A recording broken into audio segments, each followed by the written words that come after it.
Esa noche huele todavía. No sé cómo explicarlo mejor que así. Han pasado ya casi 2 años desde que bajé esas escaleras detrás de mi hija, y el olor de ese sótano todavía se me pega a las manos cuando me quedo quieta demasiado tiempo. Polvo viejo, humedad, algo más que no tiene nombre en ningún idioma, pero que cualquier madre que haya pasado por algo parecido va a reconocer en cuanto lo escuche. Es el olor del daño, el olor de lo que se escondió durante demasiado tiempo en un lugar que debía ser seguro. Mi nombre es Consuelo. Consuelo Esperanza Villanueva de Reyes. Tengo 69 años y nací en Cuautla, Morelos, aunque llevo más de 40 viviendo en Ecatepec, en el Estado de México, donde crié a mis hijos y donde enterré a mi marido Ernesto hace 12 años. Soy una mujer del centro, una mujer del Bajío tardío, como le digo yo, porque Morelos tiene ese carácter de tierra caliente mezclado con la seriedad del altiplano. Hablo sin rodeos cuando algo me importa, y cuando algo me destruye por dentro, también lo digo sin rodeos, porque a esta edad ya no me queda paciencia para endulzar lo que duele. Lo que voy a contarles esta noche no es fácil de decir. No porque me avergüence, que esa batalla ya la gané hace tiempo, sino porque todavía duele. Porque tiene que doler. Porque si algún día deja de dolerme completamente, significará que dejé de entender lo que estuvo en juego. Pero antes de que les cuente todo, necesito pedirles algo. A ustedes, que me están escuchando desde donde sea que estén. Quiero saber desde dónde me están acompañando esta noche. Pongan en los comentarios qué ciudad, qué estado, si es que están en México, o el país si están del otro lado, y qué hora es donde están. Porque yo a veces grabo estas historias muy tarde, cuando la casa está en silencio, y me pregunto quién más está despierto ahí afuera, con sus propios recuerdos. Den un like si ya algo de lo que dije les movió algo adentro. Y suscríbanse si todavía no lo han hecho, porque aquí hay una historia nueva cada día, y yo las cuento todas desde el corazón. Ahora sí, déjenme regresar a esa madrugada. Era martes. Lo sé porque los martes yo trabajo hasta muy tarde. Soy empleada de limpieza en una empresa de seguros en Tlalnepantla, y los martes es cuando cierran el piso completo y hay que fregarlo todo desde cero. Llegué a casa pasadas las 12. Subí las escaleras en silencio para no despertar a nadie. Me quité los zapatos en el pasillo como siempre, porque Ernesto me lo enseñó así, que los zapatos se quedan en el pasillo para no llevar la calle adentro de la casa. Ese hábito lo sigo hasta hoy, aunque Ernesto ya no esté. Fui directo a mi cuarto. No pasé a ver a mi hija porque pensé que dormía. Pensé que todo estaba bien. Eso es lo que más me quema todavía, que crucé ese pasillo frente a su puerta y no sentí nada. Ninguna señal. Ninguna voz adentro diciéndome, «Párate, Consuelo. Entra. Mira». Nada. Solo el cansancio de mis pies y las ganas de recostarme. Me despertó su mano a las 2 de la mañana. Roxana tiene 34 años ahora. Cuando ocurrió lo que voy a contarles tenía 32. Pero esa noche, parada junto a mi cama en la oscuridad con el pelo suelto y la voz temblando, parecía tener 10. Parecía la niña que yo dejaba dormida cuando salía de noche a trabajar tantos años atrás. Me dijo que no encendiera la luz, que la siguiera, que había algo que tenía que mostrarme. La seguí. Así nomás, sin preguntar, porque la voz de una hija tuya cuando tiene ese tono no necesita explicación. Bajamos al sótano. Ese sótano que usábamos para guardar cachivaches, herramientas viejas de Ernesto, cajas de ropa que ya no cabía en los closets. Un lugar al que yo bajaba tal vez una vez al mes, y al que Roxana prácticamente nunca bajaba desde que era chica, porque le daba mal presentimiento. Eso me había dicho alguna vez. Que ese cuarto le daba mal presentimiento, y yo le dije que eran imaginaciones. Roxana señaló una pared. La pared del fondo, detrás de las cajas de Ernesto que yo nunca había movido, porque moverlas se sentía demasiado cerca de borrarlo. Me puso el martillo en la mano, y me dijo que rompiera. Yo soy mujer práctica. Toda mi vida lo he sido. Trabajé desde los 15 años, crié 3 hijos con un sueldo de Ernesto que nunca fue grande y el mío que fue siempre más pequeño. y aprendí a no tener miedo de las cosas concretas. Pero en ese momento, con el martillo en la mano y mi hija mirándome con esa expresión que no era miedo, sino algo más viejo que el miedo, sentí que el suelo se movía aunque no se moviera. Le pegué a la pared. Una vez. 2 veces. El yeso cae de otra manera cuando lleva años sin tocar el aire. Cae pesado. Y el olor que salió de adentro me golpeó en la cara antes de que pudiera ver algo. Humedad. Encierro. Algo orgánico y rancio que no debería existir dentro de ninguna pared de ninguna casa. Cuando el agujero fue lo suficientemente grande, encendí la linterna de mi teléfono. Hay cosas que los ojos ven y el cerebro rechaza durante unos segundos. Unos segundos en que estás mirando directamente algo y aún así no puedes terminar de entenderlo. Eso me pasó a mí. Vi el colchón, vi las manchas, vi la ropa, y durante esos segundos mi cerebro me decía que eran basura, que era un tiradero, que había gatos, quizás, que se habían metido. Cualquier cosa antes de la verdad. Pero la verdad era lo que estaba viendo. Y la verdad tiene una textura, tiene un olor, y tiene una manera de instalarse en el cuerpo que no se va aunque uno quiera. Roxana se acercó. No necesitó decir mucho. Solo me dijo que ahora entendía lo que ocurría cuando yo salía a trabajar. Lo que había ocurrido durante años, cuando ella era chica. Cuando debía estar dormida arriba y yo pensaba que estaba protegida. Y allí, parada en ese sótano a las 2 de la mañana de un martes, con el martillo todavía en la mano y el olor de ese escondite llenándome la nariz, entendí que yo había vivido 2 vidas al mismo tiempo sin saberlo. Una vida que yo conocía y otra que ocurría dentro de mi propia casa mientras yo no miraba. Antes de seguir contándoles, quiero presentarme de verdad, porque esta historia no empieza esa noche. Empieza mucho antes. Empieza con la mujer que soy y con cómo llegué a ser esta mujer. Nací el 17 de febrero de 1956 en Cuautla. Mi madre, doña Petra Villanueva de Sánchez, era una mujer de pocas palabras y mucho trabajo. Lavaba ropa ajena desde que yo tenía memoria.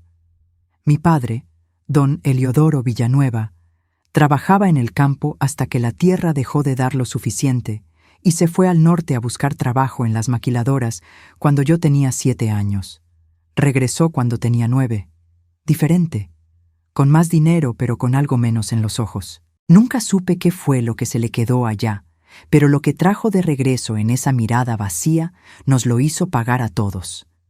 Crecí entendiendo que la vida tiene 2 capas, la que se ve y la que se oculta. Y aprendí muy temprano que los adultos protegen sus secretos mucho mejor de lo que protegen a los niños. Eso no lo aprendí en ningún libro, lo aprendí viviéndolo. Lo aprendí siendo niña en una casa donde había cosas que no se nombraban. No voy a contar todo lo que pasó en aquella casa, porque hay historias que todavía no son mías para contarlas solas. Pero sí les voy a decir esto. Cuando tenía 11 años, una tía mía intentó decirle algo a mi madre sobre mi padre, y mi madre le cerró la puerta en la cara. Literalmente, le cerró la puerta. Y esa imagen, la de mi tía parada del otro lado de la puerta con la cara desencajada y mis ojos mirándolo todo desde las escaleras, se quedó grabada en algún lugar muy hondo de mí. Se quedó grabada como una promesa al revés. Una promesa de que si alguna vez alguien intentara decirme algo importante sobre alguien bajo mi techo, yo no iba a cerrar la puerta. Yo iba a escuchar. Esa promesa me costó 58 años cumplirla de verdad. Conocí a Ernesto Reyes Gutiérrez en 1977 en una fiesta de 15 años de una prima. Él era mecánico, serio, callado, con las manos siempre un poco oscuras de aceite, aunque se las lavara 3 veces. Tenía una manera de mirarme que me hacía sentir que existía. A los 21 años, después de una infancia como la mía, eso era suficiente para decir que sí. Nos casamos en 1978. Tuvimos a Rolando en el 79, a Griselda en el 82 y a Roxana en el 91. Ernesto nunca fue un hombre expresivo. No era de abrazos ni de palabras bonitas, pero tampoco levantó la mano ni la voz. Trabajó hasta que no pudo. Y cuando murió, en agosto del 2013, yo lloré por lo que fue y también por lo que nunca fue. Así son los matrimonios largos, una mezcla de todo. Lo que me importa contarles de Ernesto es esto. Era un hombre que respetaba los espacios. El taller era su mundo y la cocina era el mío. El sótano era tierra de nadie, un depósito de todo lo que no cabía en ningún otro lado. Ernesto bajaba allá a buscar herramientas y ya. Nunca entendí por qué algunas de sus cajas estaban acomodadas tan pegadas a esa pared específica. Nunca me lo pregunté. Roxana era mi última hija y también la más callada. Rolando y Griselda siempre fueron más fáciles de leer. Siempre tuve con ellos conversaciones directas, peleas directas, reconciliaciones directas. Pero Roxana desde chica tenía algo más adentro. Una profundidad que a veces me asustaba y a veces me llenaba de orgullo. Dibujaba mucho. Cuadernos llenos de dibujos que yo revisaba con el corazón abierto porque veía en ellos la imaginación que le daba. Pero hay algo que sé ahora y que no supe entonces. Los dibujos de los niños son a veces la única manera que tienen de contar lo que no pueden decir con palabras. Y yo revisaba esos cuadernos viendo arte cuando tendría que haber visto mensajes. Roxana a los 8 años dibujaba niñas dentro de cajas. Niñas dentro de cuartos sin puertas. Niñas con los ojos cerrados y adultos de espaldas. Yo le preguntaba qué significaba y ella se encogía de hombros y cambiaba de tema. Yo pensaba que era su mundo imaginario, que era sensibilidad artística, que era lo que pasa con los niños curiosos. Tenía 8 años y ya me estaba diciendo todo, y yo no escuché. Hacia los 10 años, Roxana empezó a mojarse en las noches. Eso sí lo noté. Después de años sin ningún accidente, de repente volvía a amanecer con las sábanas mojadas. Se le veía la cara de vergüenza por las mañanas. Le dije que no era para avergonzarse, que a veces pasa, que creía que era por el estrés de la escuela. La llevé con el médico. El médico dijo que era un episodio de regresión que se veía en niños sensibles. ¿Qué pasaría? Y pareció pasar. Porque los síntomas no siempre se quedan. A veces se transforman en silencio, en distancia, en una niña que empieza a negarse a estar sola en casa con ciertos adultos y uno interpreta que es capricho. Recuerdo un sábado. Roxana tendría 11 años. Yo me preparaba para ir al mercado y ella me siguió a la puerta con la cara desencajada. Me pidió que la llevara. Yo le dije que iba rápido, que se quedara, que aquí estaba él para cuidarla. Ella se quedó parada en el marco de la puerta mirándome. No lloró, no protestó, solo se quedó mirándome con esa expresión que ahora reconozco y que entonces no supe leer. Volví hora y media después. Roxana estaba en su cuarto con la puerta cerrada. Le pregunté si estaba bien. Me dijo que sí. Le llevé unas gorditas de chicharrón que había comprado en el mercado porque sabía que le gustaban. Me las recibió sin sonreír. Y yo pensé que era un día difícil, que las niñas tienen días difíciles. Él se llamaba Marcos. Marcos Aurelio Sandoval Fuentes. Era el hermano menor de Ernesto, 10 años más joven que él. Llegó a vivir con nosotros cuando Ernesto todavía vivía, en el 2010, porque perdió su trabajo en Puebla y necesitaba reponerse. Ernesto era así, de esa generación que no deja a un hermano en la calle. Lo instalamos en el cuarto de junto al sótano que teníamos adaptado como cuarto de visitas. Cuando Ernesto murió en el 2013, Marcos se quedó. Lo digo así de simple porque así fue la decisión en ese momento. Había pagado servicios básicos durante casi 3 años. Conocía la casa. Era el tío de mis hijos. Era lo que quedaba de Ernesto en cierto modo. Y yo, con el duelo encima y 3 hijos y el trabajo nocturno, no tuve la claridad ni la fuerza de hacer lo que tendría que haber hecho. Pero Roxana, cuando le dije que Marcos se quedaría, me miró con esa expresión, la misma del marco de la puerta. Y yo la interpreté como que extrañaba a su padre, como que cualquier presencia masculina en casa le recordaba a Ernesto y eso le dolía. cuántas veces interpreté lo que convenía interpretar en lugar de ver lo que había que ver. Marcos era encantador con todo el mundo. Era de esos hombres que siempre tienen una broma lista, que ayudan a los vecinos con las mudanzas, que llevan pan dulce cuando vienen a visitar. La señora Lupe de enfrente me decía que qué suerte tenía yo de tener un cuñado así, que cuántas viudas no quisieran tener ayuda en casa, que era una persona decente. La decencia también tiene máscara. Eso fue lo más difícil de entender.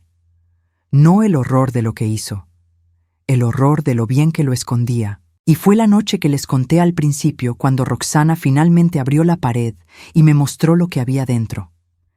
32 años cargando ese peso. 32 años esperando el momento correcto. O esperando que yo fuera la persona correcta para contárselo. O esperando no sé qué exactamente, porque el silencio de los niños que vivieron daño no siempre tiene una lógica que los adultos podamos entender fácil. Los niños callan porque les da miedo no ser creídos. Los niños callan porque les dijeron que si hablan todo se rompe. Los niños callan porque el que les hace daño siempre encuentra la manera de hacer que el silencio parezca la única opción posible. Eso me lo explicó después una trabajadora social del DIF de Ecatepec. Me dijo que ese comportamiento tiene un nombre, que los especialistas lo documentan, que los niños que viven situaciones de abuso primero prueban si son seguros antes de revelar completamente. Lanzan pequeñas señales para ver si alguien las recoge, y si nadie las recoge, aprenden que no es seguro hablar. Roxana me lanzó señales durante años, y yo no las recogí. Eso es algo con lo que vivo todavía, y voy a vivir con ello el resto de mi vida. Pero también es algo que necesito contarles, porque quizás alguien que me está escuchando ahorita mismo está frente a una señal que todavía no ha sabido reconocer. La mañana después de esa noche tardé en levantarme. Eso no me pasa nunca. Soy de esas mujeres que abre los ojos antes de que suene el despertador, que tiene el café puesto antes de que el sol entre por la ventana. Pero ese miércoles me quedé recostada mirando el techo con la ropa del trabajo todavía puesta y el martillo en el piso, junto a mi cama, porque lo había subido sin darme cuenta. Tenía el cuerpo entumecido. No era sueño. Era algo más profundo que el sueño. Era el cuerpo recibiendo una información tan grande que necesitaba tiempo para distribuirla. Roxana durmió en mi cuarto esa noche. Se recostó en la cama de Ernesto, del lado que él ocupaba, y no dijo más nada. La escuché respirar durante horas. Respirar quieta, igual que cuando era chica y venía a mi cama después de una pesadilla. Y yo me pregunté cuántas de esas pesadillas de las que nunca me contó el motivo tuvieron el mismo origen. Antes de que les cuente lo que hice esa mañana, necesito que entiendan quién soy yo en ese momento. Una mujer de 67 años, viuda hace 9, con 30 y tantos años de trabajo nocturno en empresas de limpieza que me dejaron las rodillas agarrotadas y una cifra en el banco que alcanza para los gastos, pero no para sorpresas. Sin título universitario, sin abogado de cabecera, sin contactos en el gobierno, sin nada más que la claridad de que algo tenía que hacerse y la rabia de que nadie más lo iba a hacer por mí. Eso también es un tipo de fuerza. No la fuerza vistosa de las películas, la fuerza ordinaria de quien no tiene otra opción que seguir. Me levanté a las 6 de la mañana. Desperté a Roxana con café. Nos sentamos en la cocina con la luz del amanecer entrando por la ventana y el mantel de hule a cuadros verdes que puse hace 20 años y que todavía no he cambiado porque ya es parte de la cocina, ya es parte de mí. Y le pedí que me contara todo lo que pudiera. No como interrogatorio, no como juicio, solo como madre que finalmente estaba lista para escuchar lo que tendría que haber escuchado hace mucho tiempo. Roxana habló durante 3 horas, con pausas, con llantos cortos y secos que se cortaban solos, como si no quisiera gastar más lágrimas en eso, con silencios que yo respetaba sin llenarlos con mis propias palabras. Aprendí a hacer eso, a no llenar los silencios de mis hijos con mis propias interpretaciones. Eso también lo aprendí tarde. Me contó cosas que no voy a repetir en su totalidad porque son suyas, y ella decidirá algún día qué hacer con ellas. pero sí les voy a decir lo que necesitan saber para entender lo que pasó después, y para que quizás alguien que escucha reconozca algo. Marcos empezó cuando Roxana tenía 8 años, unos meses después de que llegó a la casa. Empezó con pequeñas cosas, regalos escondidos que eran solo para ella.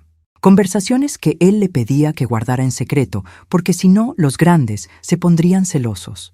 Una manera de acercarse que parecía atención especial y que fue convirtiéndose en otra cosa tan gradualmente que Roxana no supo en qué momento pasó el límite.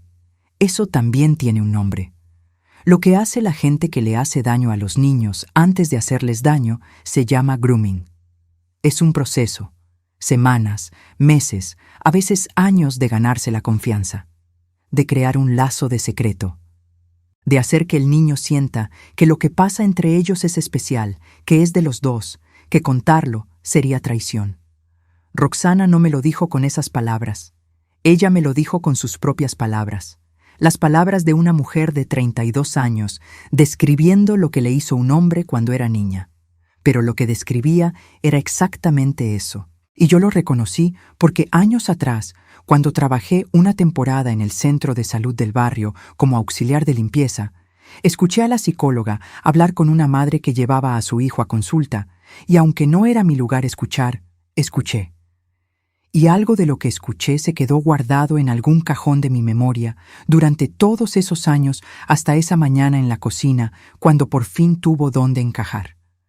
A veces la vida te da la información antes de que sepas para qué la vas a necesitar. Me quiero detener un momento aquí porque lo que acabo de compartirles es importante.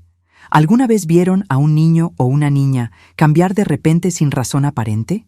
¿Un niño que dormía bien y empezó a tener accidentes nocturnos?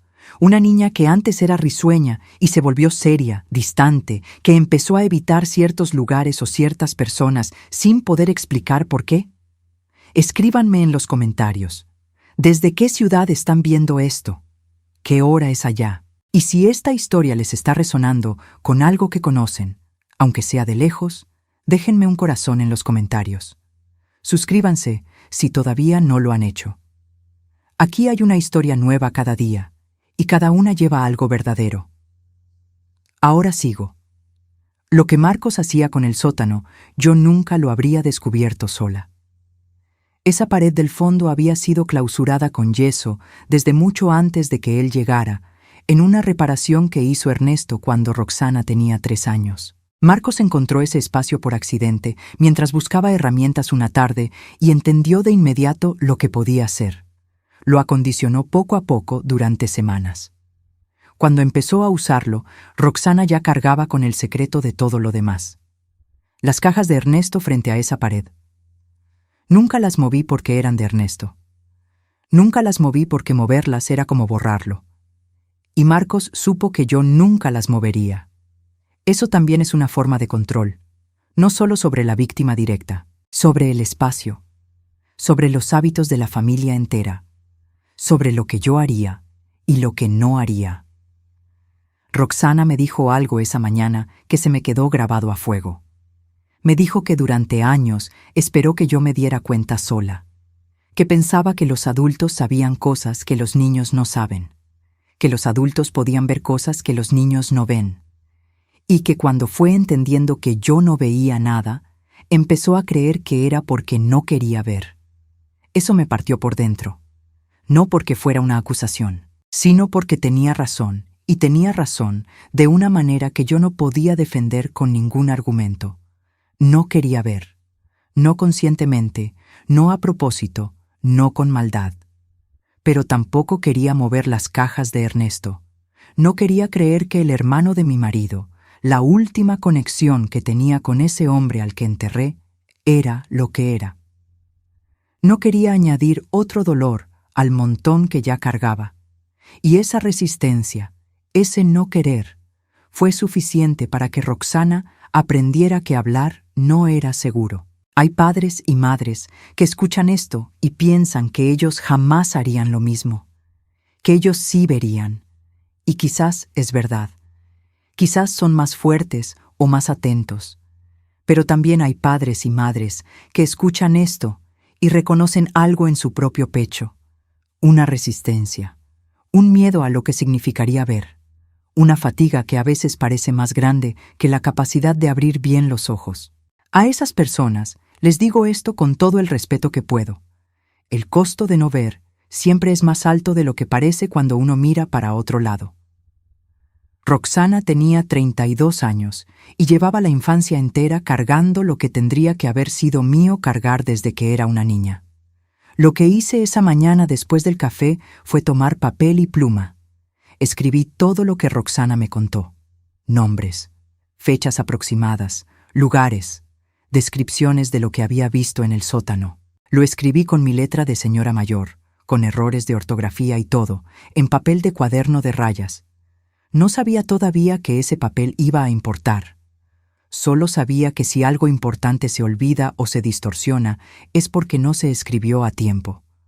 Después guardé ese papel dentro del libro de oraciones de mi madre que tengo en el buró. Nadie lo tocaría ahí. Nadie en esa casa lo buscaría ahí. Marcos no estaba en casa esa mañana. Salía temprano casi todos los días a hacer trabajos de plomería que conseguía por recomendación de los vecinos. Eso era parte de su máscara también. El hombre útil, el que arreglaba lo que se rompía, el que nunca cobraba de más. La señora del 4, la señora del 7, la del edificio de la esquina, todas hablaban maravillas de él. Ese hombre que hacía maravillas con las tuberías era el mismo que guardaba secretos en mi sótano durante 20 años. Esa tarde, antes de que regresara, llamé a mi hija Griselda. Griselda vive en Coacalco, no está lejos, 40 minutos en microbús cuando no hay tráfico. Le dije que necesitaba que viniera, que era urgente. Griselda es directa como yo y no hizo preguntas. Llegó en 1 hora con sus 2 hijos en la espalda y la cara lista para lo que fuera.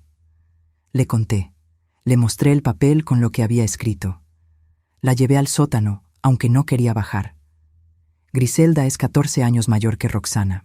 Cuando Marcos llegó a la casa, ella ya tenía una vida afuera, ya estaba casada, ya no dormía bajo ese techo. Pero Griselda también me reveló algo esa tarde que añadió otra pieza al rompecabezas.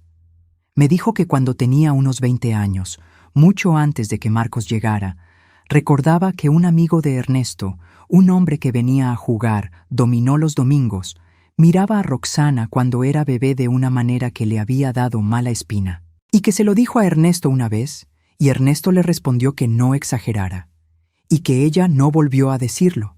2 mujeres en la misma familia, 2 momentos distintos, el mismo resultado. El silencio ganando porque el que tendría que haber escuchado decidió no escuchar. Eso no se lo echo en cara a Ernesto, porque Ernesto ya no puede defenderse y porque ese hombre también era hijo de un tiempo en que los hombres creían que proteger era trabajar y punto. Pero lo digo porque esos patrones se repiten. Porque la familia que no escucha las señales pequeñas es la familia que termina frente a paredes rotas en sótanos húmedos a las 2 de la mañana. Griselda se quedó con Roxana esa noche. Le hice de cenar arroz con frijoles y unos nopales con chile que había comprado el día anterior. Puse la olla sobre la estufa y dejé que el olor a comida llenara la cocina, porque la cocina con olor a comida es lo más parecido a la normalidad que conozco. Y esa noche necesitaba algo de normalidad, aunque fuera de mentiras.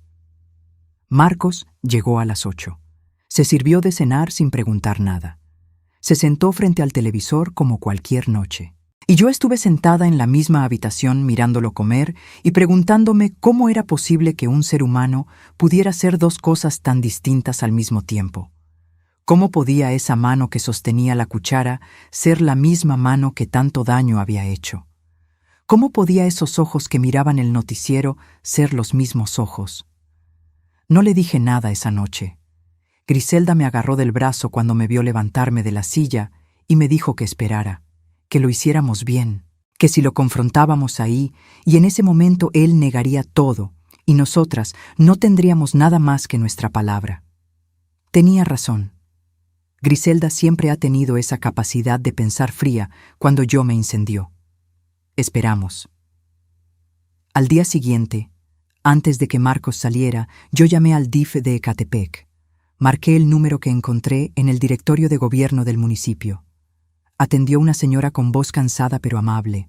Le dije que tenía que reportar algo relacionado con una menor de edad, que ya no era menor, pero que había sido afectada de niña dentro de mi domicilio. Hubo una pausa. Me preguntó si podía ir personalmente a las oficinas. Le dije que sí. Fui esa misma tarde, con mi papel de cuaderno de rayas guardado en la bolsa, con mi credencial de elector, con el peso de 2 noches sin dormir en los ojos pero con los pies firmes sobre el piso. No fue como en las películas. No había nadie esperándome con una carpeta lista. Esperé en una sala con sillas plásticas azules durante casi 2 horas. Cuando me atendieron, era una trabajadora social joven. No tendría más de 30 años, con el pelo recogido y unos anteojos de armazón café. Me miró con atención. Escribió todo lo que le dije. Me explicó el proceso, que abriría un expediente, que Roxana tendría que rendir su propia declaración, que habría una visita domiciliaria, que el proceso tomaría tiempo. Me dijo también que si quería presentar denuncia formal, el lugar era el Ministerio Público, no el DIF, que el DIF podía acompañarnos en el proceso, pero que la denuncia penal era otra cosa. Me dio una hoja con la dirección de la Fiscalía del Estado de México más cercana y los pasos a seguir.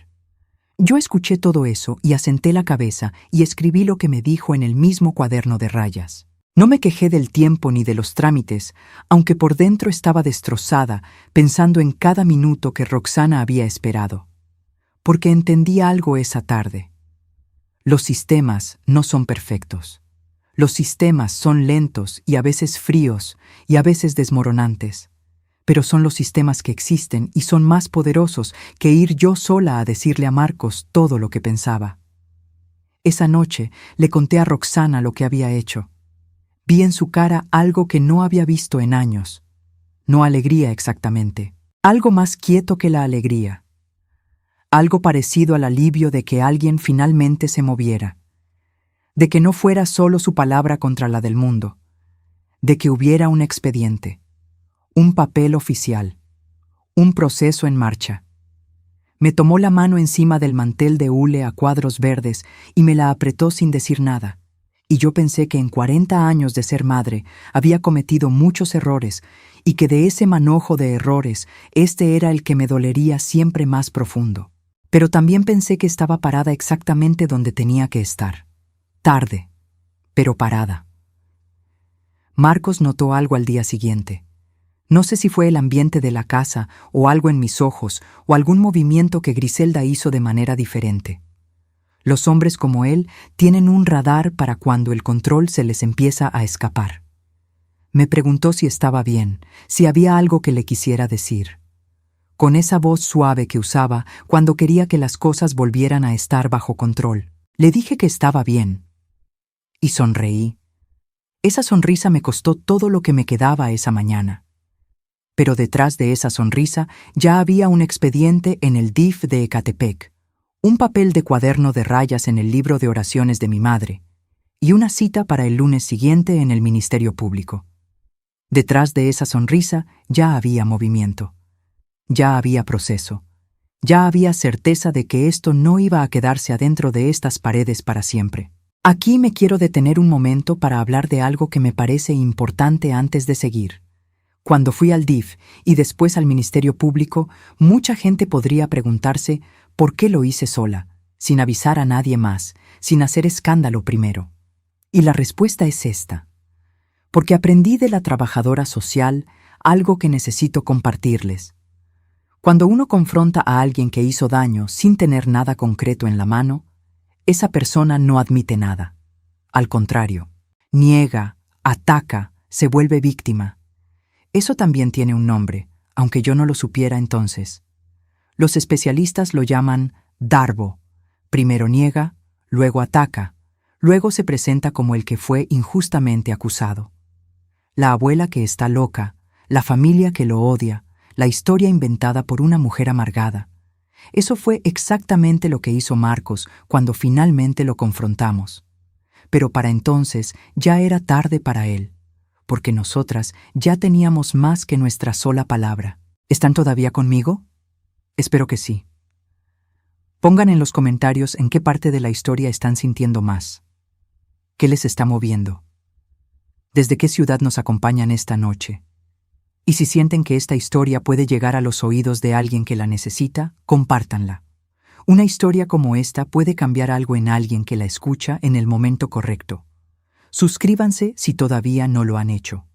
Aquí hay una historia nueva cada día. Ahora déjenme contarles lo que pasó cuando Marcos se enteró de lo que habíamos puesto en marcha. Marcos se enteró un jueves, no por nosotras. Se enteró por la visita del DIF. La trabajadora social llamó primero para avisar que vendrían a hacer una visita domiciliaria al día siguiente. Era el procedimiento. Yo no sabía que avisaban con anticipación. Después entendí que es parte del protocolo, que no siempre pueden presentarse sin aviso, dependiendo del tipo de caso y de la evaluación inicial que hicieron. En ese momento solo supe que la llamada entró a las 4 de la tarde y que Marcos estaba en la casa, y que aunque yo contesté en mi cuarto con la puerta cerrada, cuando salí al pasillo lo encontré parado junto a las escaleras con una expresión que nunca le había visto. No era enojo, era algo más frío que el enojo. Era cálculo. Me preguntó quién había llamado. Le dije que una vecina. Sonrió. Esa sonrisa que yo había interpretado durante años como calidez y que esa tarde vi por primera vez como lo que siempre había sido, una herramienta, una manera de manejar el espacio entre él y el mundo. Se fue a su cuarto sin decir más nada. Esa noche no dormí. Me recosté vestida con el teléfono en la mano y el libro de oraciones de mi madre en el pecho, encima de mi papel de cuaderno de rayas. Escuché cada sonido de la casa, el crujido de las tuberías, el tráfico lejano de la autopista, el viento en los árboles del patio. Roxana dormía en el cuarto junto al mío, que antes era el cuarto de Griselda, y de vez en cuando la escuchaba moverse. Estábamos las dos despiertas en la oscuridad sin decírnoslo. A las 3 de la mañana escuché pasos en el pasillo. Se detuvieron frente a mi puerta. Permanecí quieta, sin respirar, con el teléfono apretado en la mano y el dedo sobre el número de Griselda. Los pasos siguieron. Bajaron las escaleras. Escuché el sonido de la puerta trasera que da al patio abriéndose y cerrándose. Me levanté y miré por la ventana. Vi la luz del teléfono de Marcos encendida en el patio. Estuvo allá casi media hora, hablando o escribiendo, no sé con quién. Cuando regresó a la casa, yo ya estaba recostada de nuevo. Fingí dormir cuando escuché sus pasos subir. Se detuvieron otra vez frente a mi puerta, más tiempo que antes. Luego siguieron hasta su cuarto. Al día siguiente, la trabajadora social llegó con una colega. Eran dos mujeres jóvenes con carpetas y las mismas caras de cansancio profesional que uno aprende a leer como señal de que han visto demasiado y aún así siguen viniendo. Les ofrecí café. Lo aceptaron. Eso también lo aprendí de mi tiempo en el centro de salud. El café es una manera de decirle a alguien que estás de su lado sin tener que decirlo con palabras. Hablaron con Roxana en privado durante 1 hora en la sala. Yo esperé en la cocina con las manos alrededor de mi taza y los ojos en el mantel de hule a cuadros verdes. Escuché el murmullo de las voces sin poder distinguir las palabras. Escuché a Roxana llorar una vez, solo una vez, un llanto corto y controlado como todos sus llantos. Marcos no estaba. Había salido temprano sin desayunar ni decir nada. Eso también era una señal.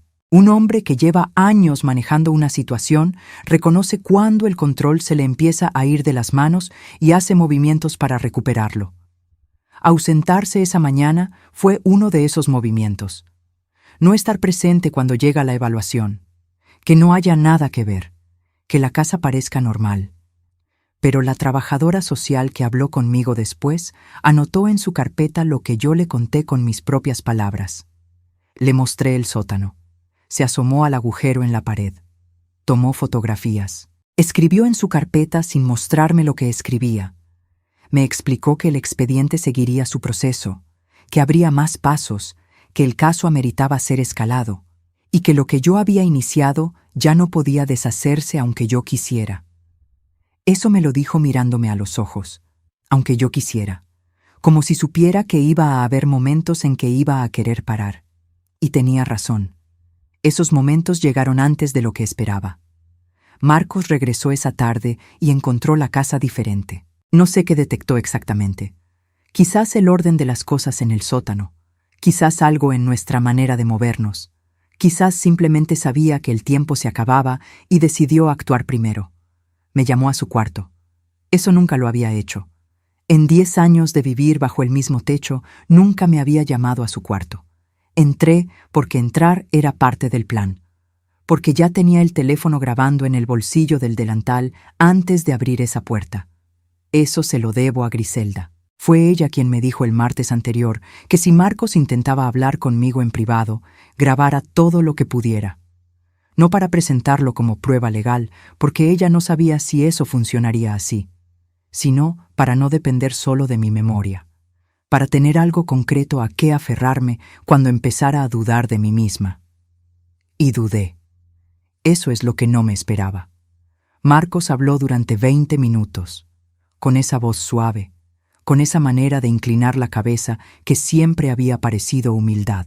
Me dijo que sabía que yo estaba pasando por algo difícil, que me comprendía, que el duelo de Ernesto a veces regresa en oleadas y que quizás yo estaba confundiendo cosas, que Roxana siempre había sido una niña sensible con mucha imaginación, que él entendía que a veces las mamás necesitan a quien culpar cuando sienten que fallaron a sus hijos. Eso último me lo dijo mirándome a los ojos, con lástima fingida, con ese tono de médico explicándole a una paciente que sus síntomas son psicosomáticos. Y algo adentro de mí vaciló, no porque le creyera, sino porque tenía 67 años y estaba cansada y llevaba 4 noches sin dormir bien, y porque la duda que sembraron en mí en esa habitación era exactamente la misma duda que mi madre tuvo frente a la puerta cerrada en la cara de mi tía. La duda conveniente. La duda que hace que una mujer mayor decida que quizás está viendo cosas, que quizás está confundida, que quizás es mejor no hacer más ruido. Salí de ese cuarto con las piernas temblando. Me fui directo al baño. Me senté en el borde de la tina. Saqué el teléfono del delantal y paré la grabación. Y me quedé mirando la pantalla preguntándome si era una anciana con demasiado tiempo libre o una madre que finalmente estaba haciendo lo que tendría que haber hecho hace 20 años. Entonces recordé la cara de Roxana en el sótano. Esa cara que no tenía llanto todavía, solo el alivio terrible de quien finalmente abre una puerta que llevaba décadas cerrada. Y me levanté. Esa noche casi no pude comer. Me hice un té de manzanilla con miel porque el estómago no aguantaba más. Me senté en la cocina sola después de que Roxana se fue a dormir y saqué el papel de cuaderno de rayas del libro de oraciones de mi madre. Lo leí completo, cada línea que había escrito la mañana después del sótano, con letra torcida y todo, con errores y todo, pero con la verdad de lo que Roxana me había contado escrita en mis propias palabras en mi propio papel. Y entonces saqué la Biblia que mi madre me dejó cuando murió. No la leo seguido. No soy de esas mujeres que buscan versículos para cada situación, pero la abro cuando no sé qué hacer. La abro y dejo que los dedos busquen solos. Esa noche los dedos se abrieron en los salmos. No voy a decir qué salmo porque no me acuerdo exactamente. Pero había una línea que decía algo sobre no tener miedo de caminar por el valle de la sombra. Y pensé que yo estaba exactamente en ese valle. Y que salir del otro lado requería seguir caminando. Me quiero detener aquí. Necesito saber si todavía están conmigo. Pongan en los comentarios una sola palabra que describa lo que están sintiendo ahorita. Una palabra. ¿Desde qué ciudad nos están acompañando? Si es tarde donde están y están viendo esto solos o solas, dense cuenta de que no están solos ni solas en este momento. Den un like si esta historia les está llegando al corazón. Suscríbanse para no perderse la historia de mañana. Y si conocen a alguien que podría necesitar escuchar esto, compártanlo ahora mismo. Porque a veces una historia llega al momento exacto en que alguien la necesita. Ahora sigo. Al día siguiente, Marcos fue distinto. Ya no era la voz suave. Ya no era la cabeza inclinada con lástima. Era otra cosa, una versión más fría, más calculada, que ya no intentaba convencerme sino presionarme. Me dijo que había hablado con un abogado, que tenía derechos como arrendatario de facto porque llevaba más de 10 años viviendo en esa casa y pagando servicios, que si yo intentaba sacarlo iba a ser un proceso largo y costoso, que si yo seguía con lo que llamó mis invenciones, él también tenía cosas que decir sobre mi estado mental y sobre cómo yo había manejado la casa desde la muerte de Ernesto. Eso es lo que hacen. Cuando ya no pueden convencer, atacan. Cuando el ataque no funciona, se vuelven víctimas. La secuencia es siempre la misma. Los especialistas la tienen documentada. La abuela que de repente tiene problemas mentales. La historia familiar que de repente necesita una revisión. Los testigos que de repente recuerdan cosas convenientes. Lo que Marcos no sabía era que yo ya había hablado con el Ministerio Público. Fui el lunes anterior, antes de que todo esto escalara. Fui sola, en microbús, con mi papel de cuaderno de rayas y la credencial y el número de expediente del DIF. Esperé 3 horas en una sala con sillas metálicas y un ventilador de techo que crujía. Cuando me atendió el agente le conté todo. Él escribió. Me pidió que regresara con Roxana para que ella pudiera rendir su propia declaración.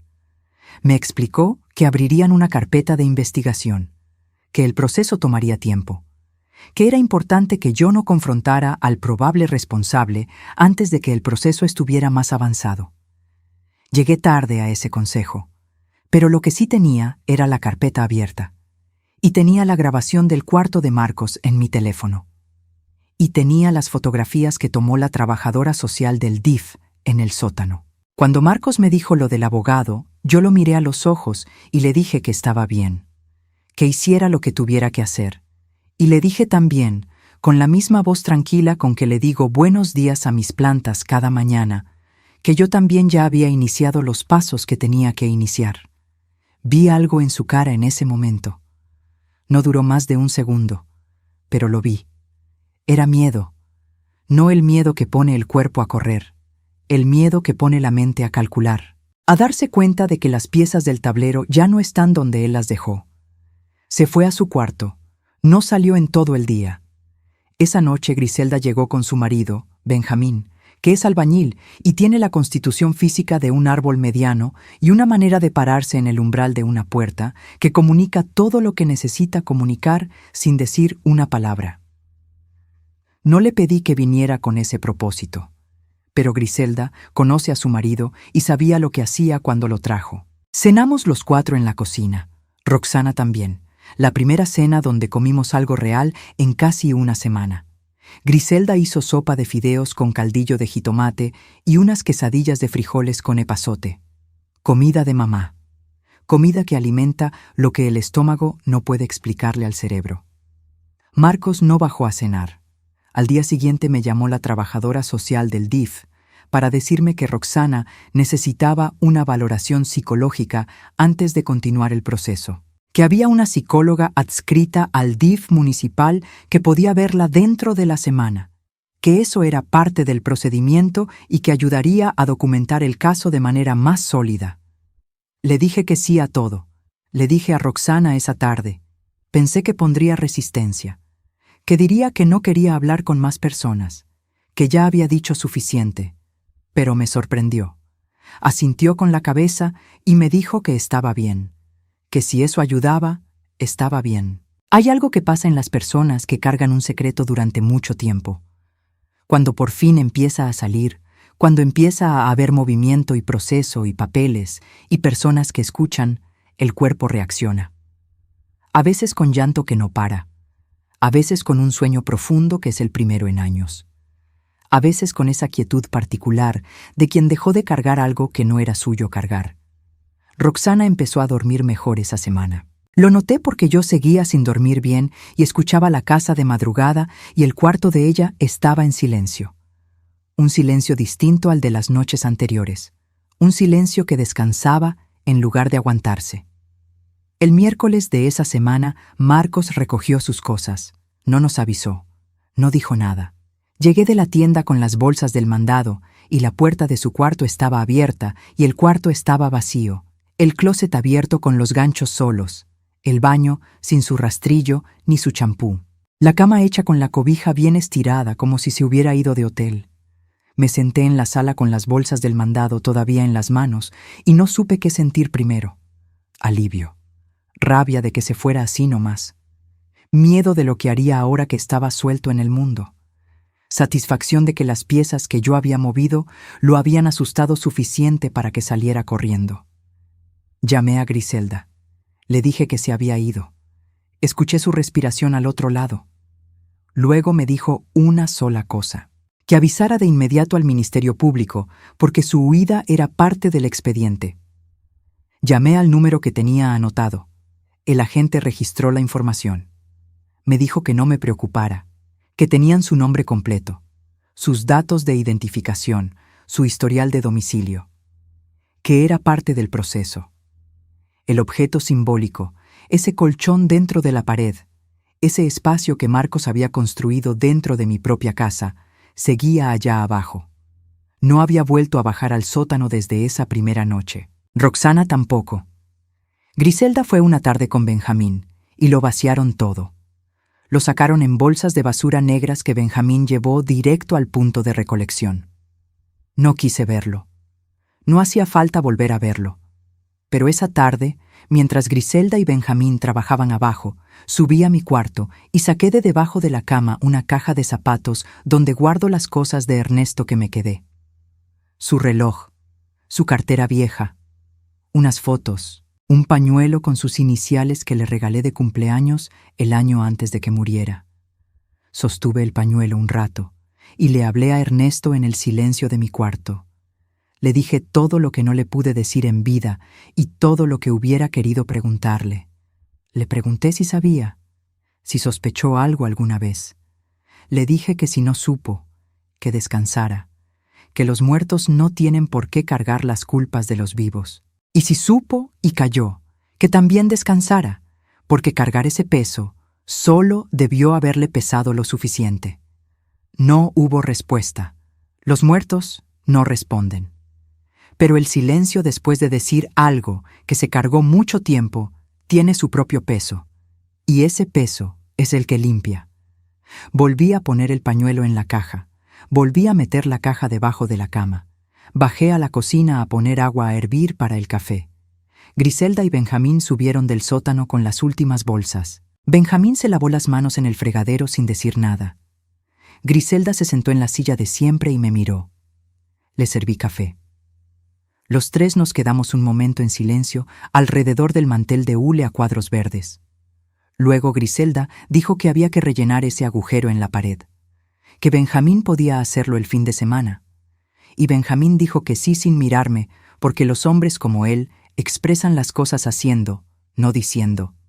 Les dije que sí. Que el fin de semana. Y tomé mi café con las dos manos alrededor de la taza, porque así lo tomo desde que era chica, con las dos manos aunque queme un poco, porque a veces el calor es lo único real que uno puede sostener cuando todo lo demás es demasiado grande para agarrarlo. Pero esa noche, sola ya en la casa con Roxana dormida arriba, escuché un sonido afuera. Un carro pasando despacio frente a la casa. Más despacio de lo normal. Me asomé por la ventana de la sala sin encender la luz. Era el carro de Marcos. Pasó una vez. Paró un momento frente a la casa. Luego siguió.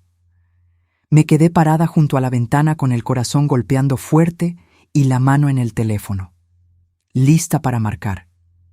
Pero no regresó.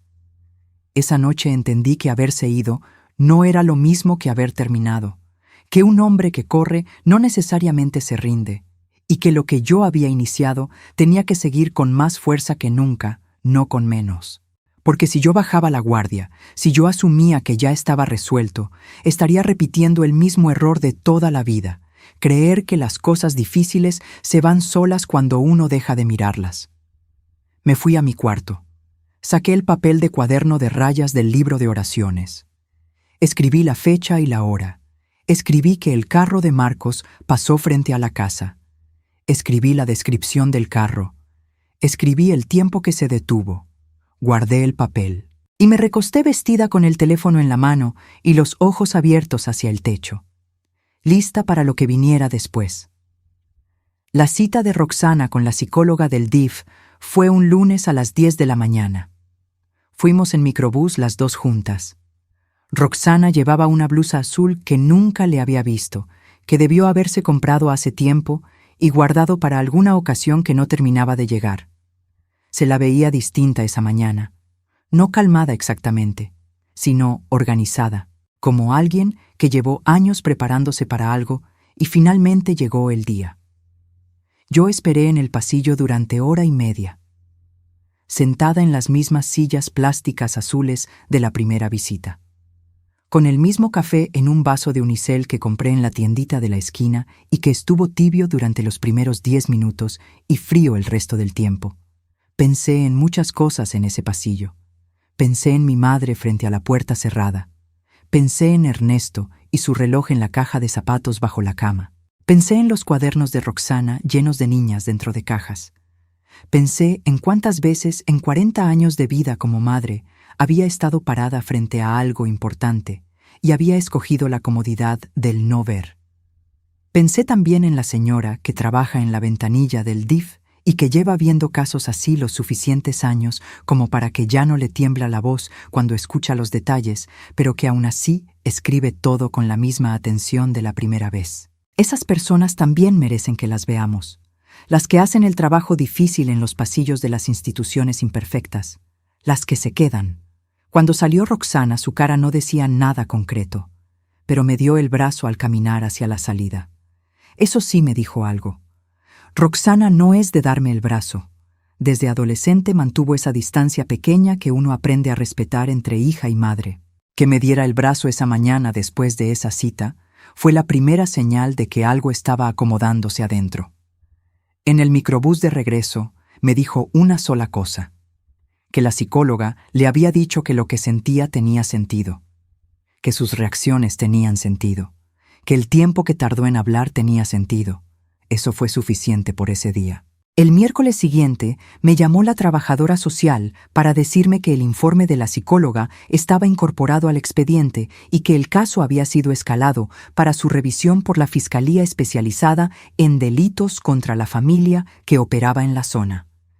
Que un agente del Ministerio Público tomaría contacto conmigo directamente en los días siguientes. Ese mismo miércoles me llamó también un abogado que decía representar a Marcos. Atendí la llamada de pie en la cocina, con el teléfono apretado contra la oreja y la mano libre agarrando el borde de la estufa para no perder el equilibrio. El abogado habló con esa voz de quien practica la intimidación como deporte. Me dijo que su cliente estaba dispuesto a resolver la situación de manera discreta si yo retiraba las declaraciones que había hecho ante el DIF y el Ministerio Público, que de lo contrario procedería con demandas por difamación y por daño moral. Le dije que tomara nota de que yo no iba a retirar nada. Y colgué. Me quedé parada en la cocina con el teléfono en la mano y el corazón golpeando fuerte. No de miedo, de algo diferente al miedo.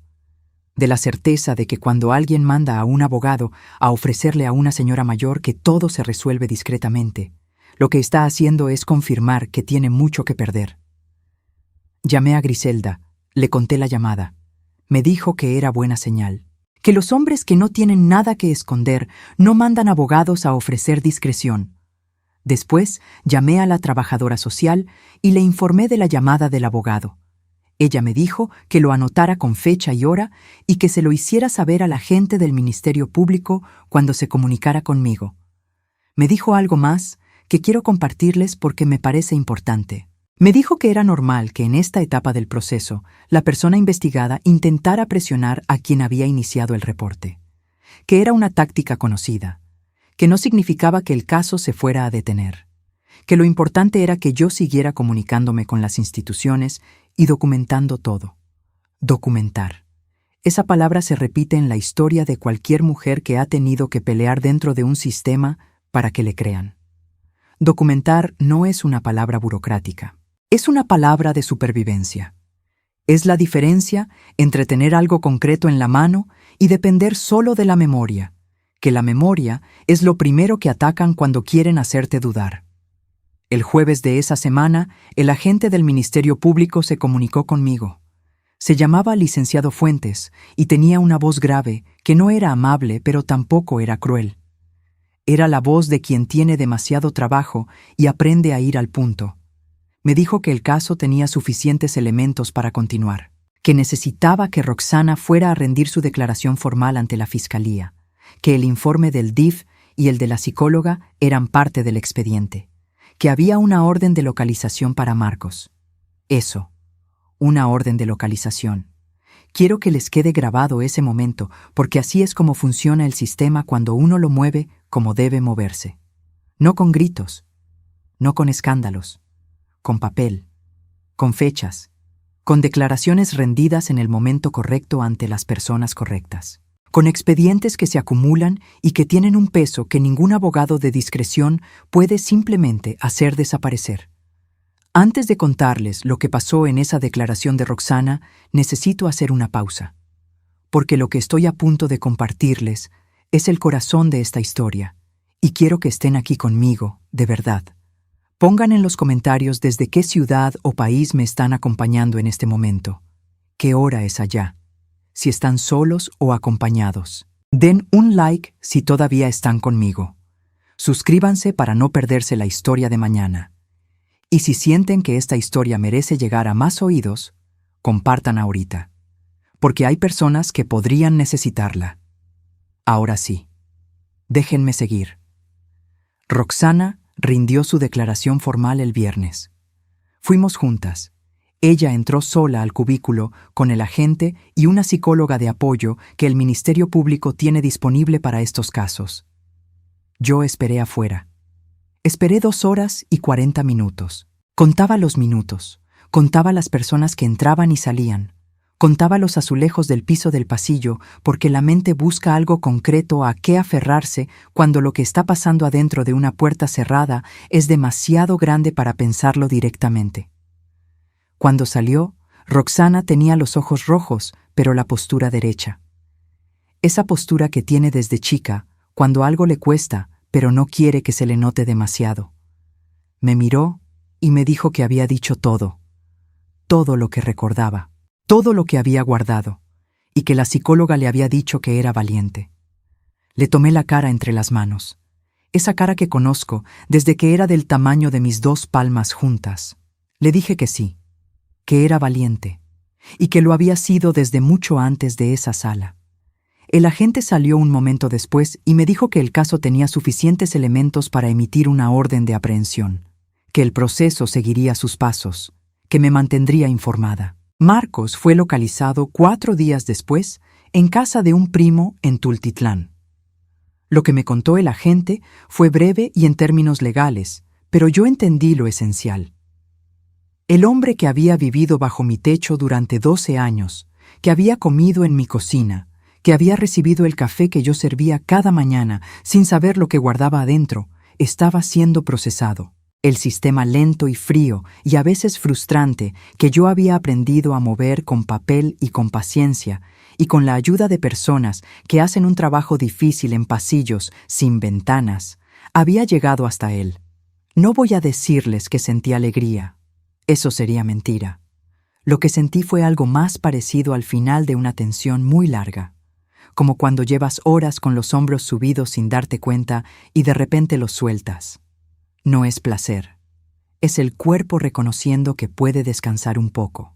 Esa noche, Roxana y yo nos sentamos en el patio trasero. Había luna casi llena y el aire tenía ese olor de tierra mojada que llega en agosto en el Estado de México antes de la lluvia. Tomamos atole de guayaba que yo había preparado en la tarde. Ninguna dijo mucho.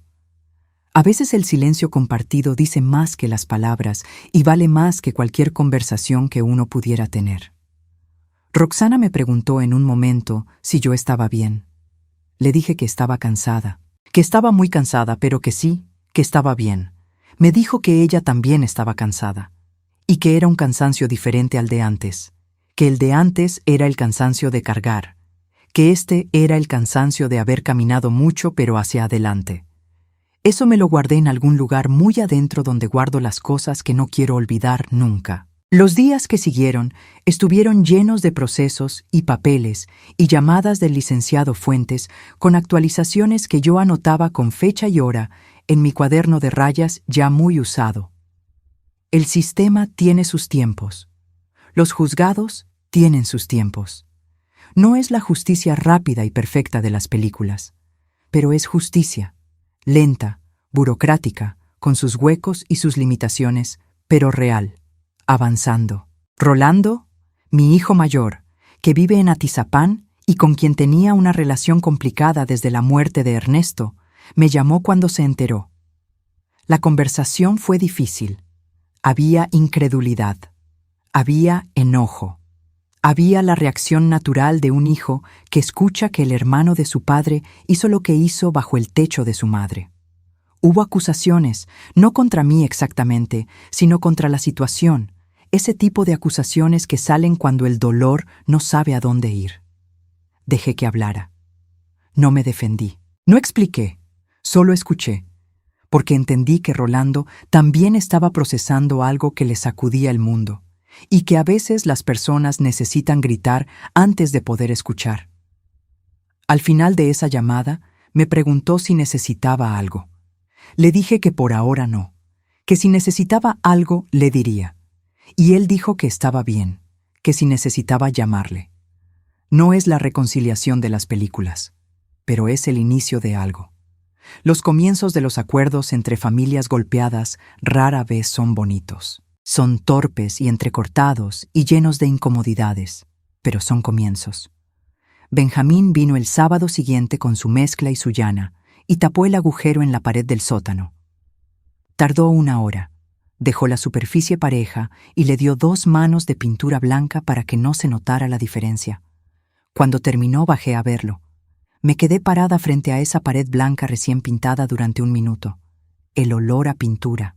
El blanco nuevo. El muro liso, donde había habido un agujero, y antes del agujero había habido años de secreto, y antes del secreto había habido una pared normal que yo nunca tuve razón para tocar. Subí a la cocina. Puse a calentar la olla de frijoles que había dejado remojando desde la noche anterior. Llamé a Benjamín para que comiera antes de irse. Griselda llegó media hora después con sus hijos. Comimos juntos. Los nietos corrieron por la sala. El olor a frijoles y a epazote llenó la casa. La casa olía a cocina, a normalidad, a vida continuando.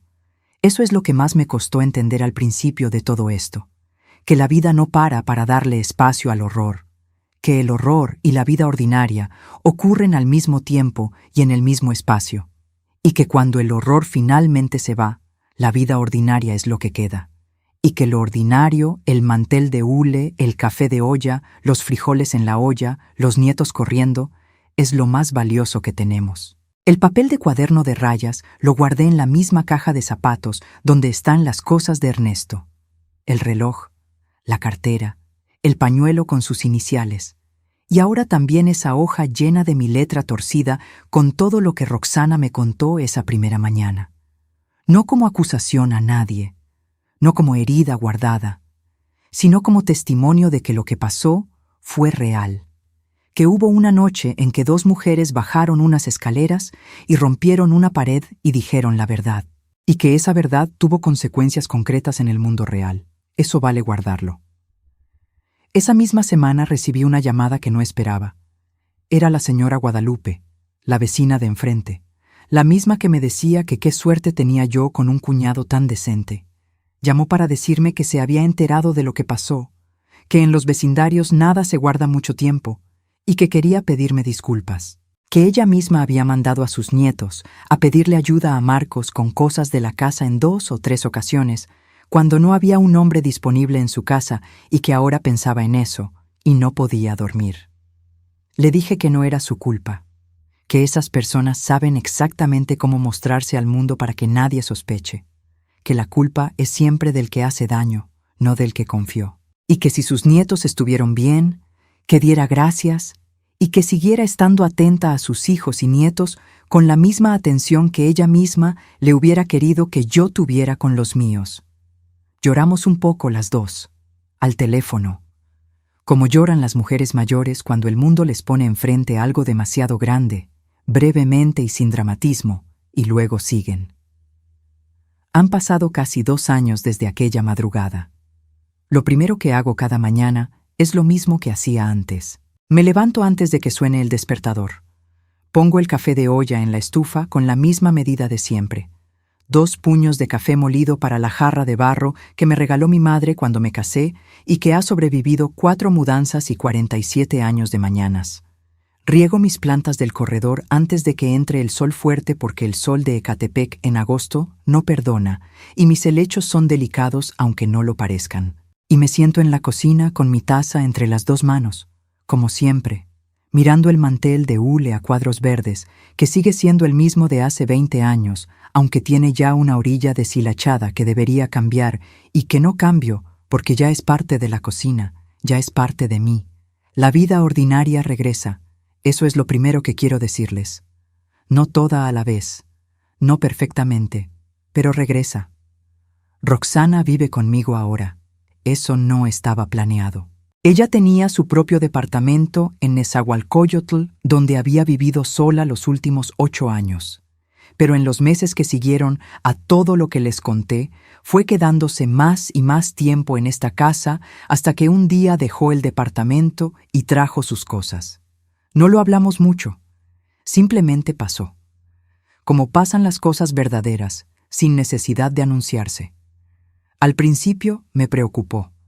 Pensé que era una regresión, que una mujer de 34 años viviendo con su madre significaba que no estaba avanzando.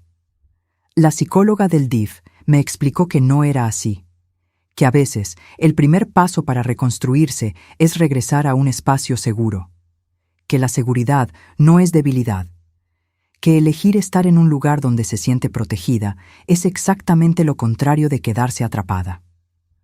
Roxana va cada 15 días a terapia. Paga una parte y yo pago la otra con lo que me sobra del sueldo. No me lo agradeció al principio. Creo que todavía está procesando que yo sea la persona que paga esa terapia, que sea yo quien la lleva a las citas cuando no tiene camión, que sea yo la que ahora está en el lugar donde tendría que haber estado siempre. Ese reacomodo entre madre e hija no es sencillo. Hay silencios todavía. Hay momentos en que ella me mira de una manera que yo sé que no es enojo, sino el rastro de algo más viejo que el enojo y que necesita tiempo para disolverse completamente. Pero también hay mañanas en que baja a desayunar y se sienta a mi lado en la cocina y me platica cosas. De su trabajo, que es diseñadora gráfica desde hace años. De una película que vio. De un libro que está leyendo. Cosas pequeñas, cosas ordinarias. Y yo escucho y le sirvo más café y pienso que este desayuno, esta conversación sin peso, es lo que tendría que haber sido todos los días durante 30 años y no fue. Y en lugar de quedarme en ese dolor, me quedo en el agradecimiento de que existe ahora. Porque ahora es lo que tenemos, el ahora y lo que hagamos con él. Hace 3 meses me dijo algo que no he podido sacudir. Me lo dijo un domingo en la tarde, sin preámbulo, mientras picaba jitomate para la salsa. Me dijo que de niña, cuando yo salía a trabajar de noche, ella se iba a dormir con el corazón rezando para que yo regresara rápido. No porque me extrañara, sino porque mientras yo estaba en casa, él no bajaba. Tuve que voltear hacia la ventana para que no me viera la cara. Y luego me dijo algo más. Me dijo que ahora cuando yo salgo, aunque sea a la tienda de la esquina, siente algo diferente. Siente que la casa es suya, que el espacio es suyo, que puede moverse por cualquier cuarto de esta casa sin miedo. La casa es suya. Esa frase me la llevo al otro lado cuando me llegue el tiempo de irme. Las consecuencias legales de Marcos siguieron su proceso durante estos 2 años. No voy a darles detalles específicos porque ese proceso todavía tiene partes abiertas y porque la justicia mexicana tiene sus tiempos y sus procedimientos que no siempre coinciden con los tiempos del corazón. Lo que sí puedo decirles es esto. El expediente está. La carpeta de investigación está. La declaración de Roxana está. El informe de la psicóloga está. Las fotografías del sótano están. Todo lo que yo documenté en mi cuaderno de rayas está. un hombre que creyó que podía esconderse dentro de las paredes de una casa de señora mayor, porque quien iba a moverle las cajas ahora tiene un expediente con su nombre en la Fiscalía del Estado de México. Eso no es poco. Eso es el resultado de meses de paciencia y de papel y de no ceder cuando llamaron para ofrecer discreción. La justicia no siempre llega rápido, pero llega más fácil cuando alguien la fue construyendo desde el principio con fechas y palabras escritas a tiempo. Rolando y yo hablamos más seguido ahora, no como antes de la muerte de Ernesto, que esa relación ya no volverá a ser exactamente lo que fue. Pero hablamos. Me llama los domingos. Me pregunta cómo estamos Roxana y yo. A veces viene a comer. A veces solo llama. Eso también es algo. La familia golpeada que sobrevive no regresa a lo que era. Construye algo diferente con los materiales que quedan. Y a veces esos materiales son suficientes para algo sólido, aunque sea más pequeño que lo que había antes. Griselda es la que más cerca ha estado durante todo esto. Eso no me sorprende. Griselda siempre fue la que llegaba cuando llamaba. Pero hay algo que sí me sorprendió y que quiero contarles. Un mes después de que Marcos fue procesado, Griselda me contó que durante años, cuando venía a visitar, había sentido una incomodidad que nunca pudo ponerle nombre. Que había algo en cómo Marcos se comportaba con Roxana que le generaba una resistencia que ella misma desestimaba porque no tenía nada concreto y porque nombrar algo sin tener nada concreto es demasiado costoso en una familia. Eso me dijo mi hija mayor, que sintió algo y no lo dijo porque era demasiado costoso nombrarlo. Y yo entiendo eso, lo entiendo de verdad, porque yo también lo sentí y no lo nombré. Porque nombrar ciertas cosas significa asumir las consecuencias de haberlas nombrado. Significa conflicto y ruptura, y el final de ciertas versiones de la familia que uno prefiere mantener intactas aunque solo sea de apariencia. Significa que de repente la persona que señala el problema se convierte en el problema para los que prefieren no ver. Eso también tiene un nombre, y ese nombre es el precio del silencio. Y ese precio siempre lo paga quien menos puede pagarlo. Me quiero detener aquí un momento antes del final, porque quiero hablar directamente con ustedes, con quienes me han acompañado hasta este punto. Sé que algunos llevan escuchándome desde el principio, y sé que lo que les conté esta noche no fue fácil de escuchar. Pongan en los comentarios desde qué ciudad o desde qué país me están acompañando. ¿Qué hora es allá en este momento? Y si algo de lo que escucharon esta noche les movió algo real, déjenme un comentario. No tiene que ser largo. Una palabra, un corazón, algo que me diga que no estoy hablando sola en la oscuridad. Den un like si todavía están aquí conmigo. Suscríbanse si todavía no lo han hecho, porque aquí hay una historia nueva cada día y cada una lleva algo verdadero. Y si conocen a alguien que podría necesitar escuchar esto, compártanlo ahora mismo. Porque a veces una historia llega justo cuando alguien la necesita, y uno no sabe nunca quién es ese alguien hasta que ya llegó. Ahora déjenme terminar. Lo que aprendí durante estos 2 años es lo que quiero dejarles. No como lección de libro, como sabiduría de una señora de 69 años que tardó demasiado en aprender algunas cosas, pero que las aprendió de verdad porque las pagó con algo que no tiene precio.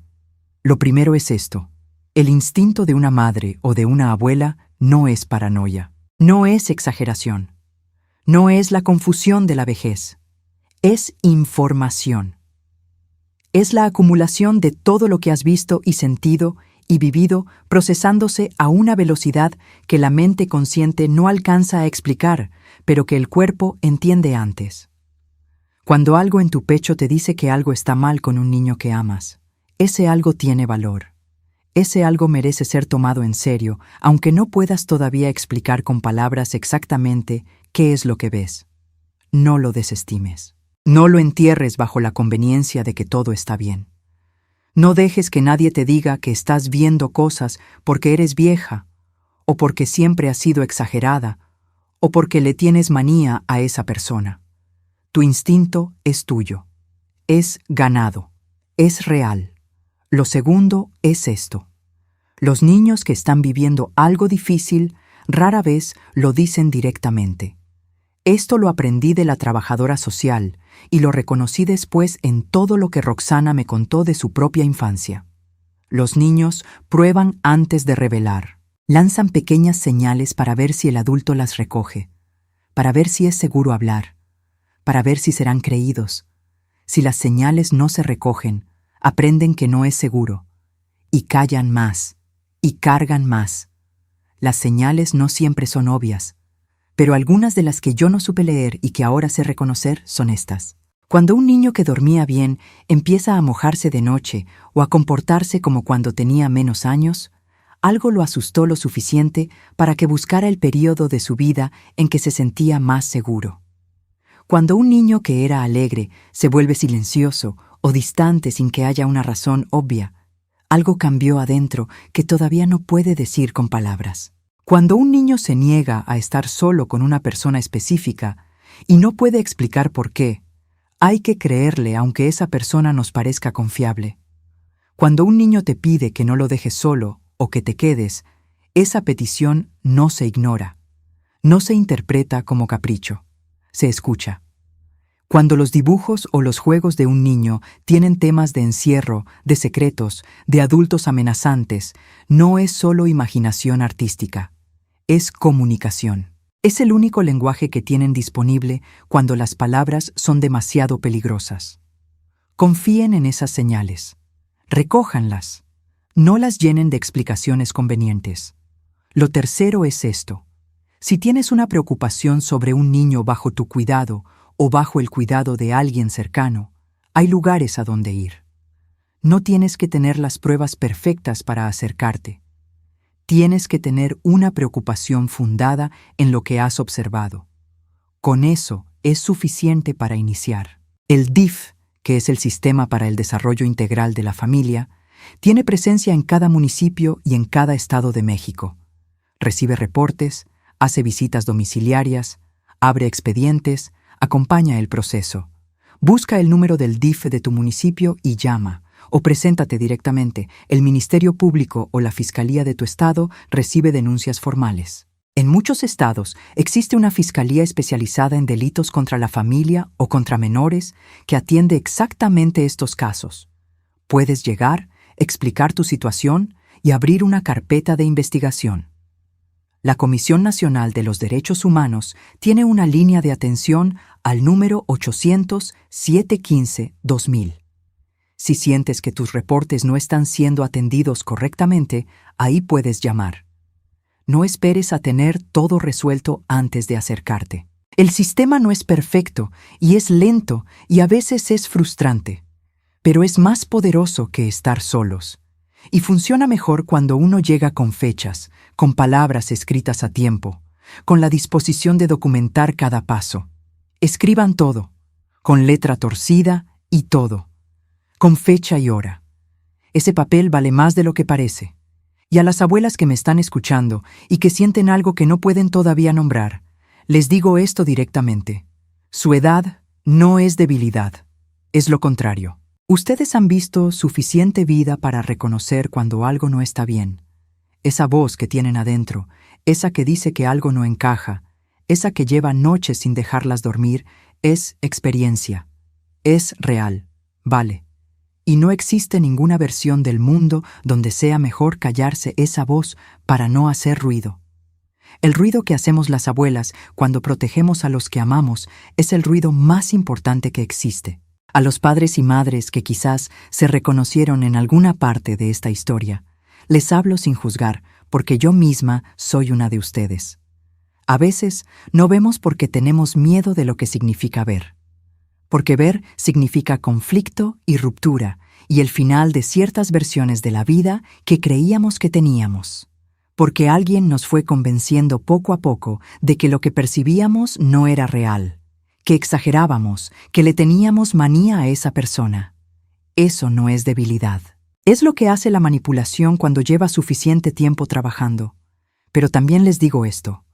Nunca es demasiado tarde para elegir diferente. Nunca es demasiado tarde para escuchar, para creer, para moverse. El costo del silencio siempre es más alto de lo que parece cuando uno mira para otro lado. y a quien haya vivido algo parecido a lo que vivió Roxana, les digo lo que la psicóloga le dijo a ella y que ella me repitió en el microbús de regreso a casa. Lo que sienten tiene sentido. Sus reacciones tienen sentido. El tiempo que tardaron tiene sentido. No fue su culpa. La culpa es siempre del que hace daño, nunca del que lo recibió. Y hay sanación posible, no perfecta, no rápida, no sin retrocesos, pero real, posible, ganada día a día con la misma paciencia con que se gana todo lo que vale en esta vida. Esta mañana, antes de sentarme a contarles esta historia, bajé al sótano. No lo hago seguido. Pero hoy sí. La pared del fondo está pintada de blanco. Pareja, sin rastro del agujero. Benjamín hizo bien su trabajo como hace bien todo lo que hace. Hay cajas de Griselda allá abajo ahora, de una mudanza que hizo el año pasado, y una bicicleta vieja de uno de sus niños que ya no cabe en su casa. El espacio huele a polvo y a humedad de siempre. Pero solo a eso. Puse la mano sobre la pared pintada. El yeso frío bajo las palmas. La superficie lisa donde antes había un agujero, y antes del agujero había años de secreto guardado dentro de las paredes de mi propia casa. Pensé en Roxana arriba en la cocina, preparando el desayuno con la radio puesta. Escuché su voz cantando en voz baja algo que no pude distinguir. Esa voz cantando en mi cocina. Eso fue suficiente para lo que necesitaba sentir esta mañana. Quité la mano de la pared, subí las escaleras. Entré a la cocina con olor a café y a huevo con salsa. Roxana me miró y me preguntó qué fui a hacer abajo. Le dije que nada, que solo a ver. Me puso una taza de café en la mano y siguió cocinando. Me senté en mi silla de siempre, con la taza entre las dos manos, frente al mantel de hule a cuadros verdes. El sótano ya no es el lugar de ese secreto. Ahora es solo un sótano.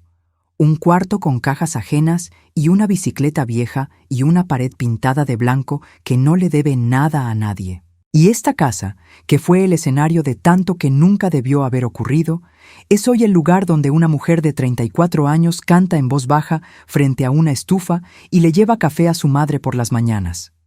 Eso es lo que queda cuando se hace lo que hay que hacer. No la perfección, no la restitución completa de todo lo que se perdió, sino esto. Una mañana ordinaria, una cocina con olor a café, una hija que canta. Es suficiente, es más que suficiente. Si te quedaste conmigo hasta el final de esta historia, quiero que sepas que me diste un regalo muy grande esta noche. El regalo de ser escuchada. De que lo que vivimos Roxana y yo no se quede nada más adentro de estas paredes, sino que salga y llegue a los oídos correctos en el momento correcto. Ahora te pido una última cosa. Si de verdad escuchaste, si de verdad estuviste aquí conmigo desde el principio hasta este momento, déjame en los comentarios la palabra vista, solo esa palabra. Las personas que se quedaron de verdad, que escucharon de verdad, van a entender por qué esa palabra importa. Solo ellas van a entenderlo. Y por favor suscríbete si todavía no lo has hecho. Aquí hay una historia nueva cada día sin falta. Historias de mujeres que vivieron cosas difíciles y salieron del otro lado con algo verdadero entre las manos. Ponme en los comentarios desde qué ciudad o desde qué país me estás acompañando esta noche. ¿Qué hora es allá? Si estás solo o sola. Yo los leo todos. Todos. Y si esta historia merece llegar a más personas, compártela ahora, porque nunca sabe uno quién la necesita hasta que ya la está escuchando. De todo el corazón de esta viejita de Ecatepec al tuyo, muchas gracias. Cuídense mucho por allá. Y cuiden a los niños. Siempre cuiden a los niños.